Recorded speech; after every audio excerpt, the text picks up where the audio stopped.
Father, bless us now, in Jesus' name, amen.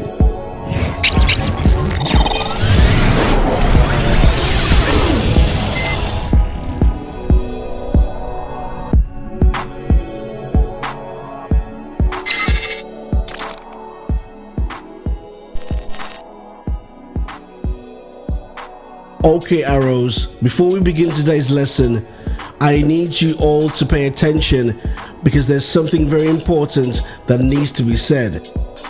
Over the last 3 years, the warfare has intensified. I could testify for days about this, but I'll keep it brief instead.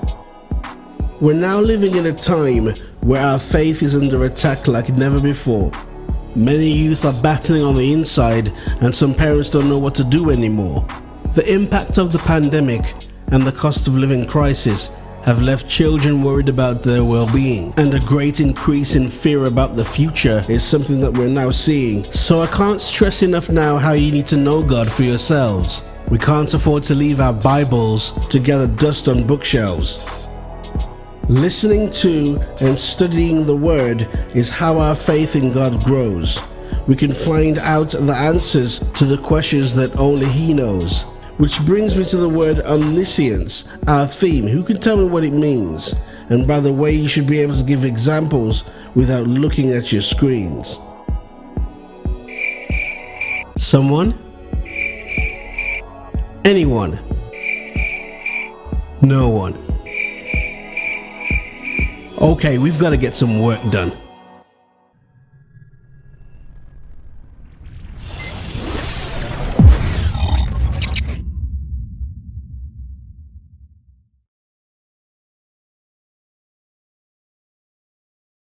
Romans 11 verse 33 to 36. Oh, the depth of the riches both of the wisdom and knowledge of God! How unsearchable are His judgments and His ways past finding out.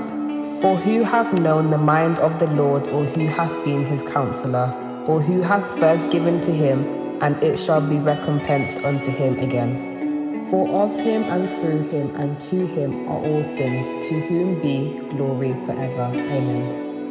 Omniscience, the core of God's wisdom contained by the mind of the Lord. It simply means our God is all-knowing. He does not consult an executive board. As the CEO of time and space, God's decisions are not run of the mill. They are final. Ephesians 1:11 says God works all things after the counsel of His own will. God doesn't need Google To get the latest news about what's happening on our planet. His attention to detail is akin to look. That can't be true, Charlie. Well, it certainly is. Dwelling in divinity measured by infinity, God's knowledge is eternal.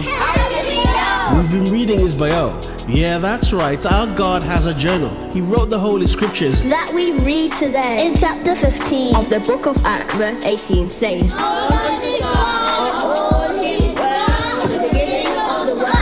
facts, knowing the present, the future, the His past. thoughts unfathomed, His understanding is vast. Though He sits high and looks low from His throne in heaven. The hairs of your heads Are all numbered like it said in Luke 12:7. So the next time you pray, on sides that God has passed. Remember the Lord Jesus taught, Our Heavenly Father knows what we need before we ask. as heaven and earth's sovereign ruler. Our God cannot be taken by surprise. He's omniscient, Self-sufficient, immortal, invisible. And only wise. Well done, arrows. We got there in the end. Good job. That's right, my young friend. Amen.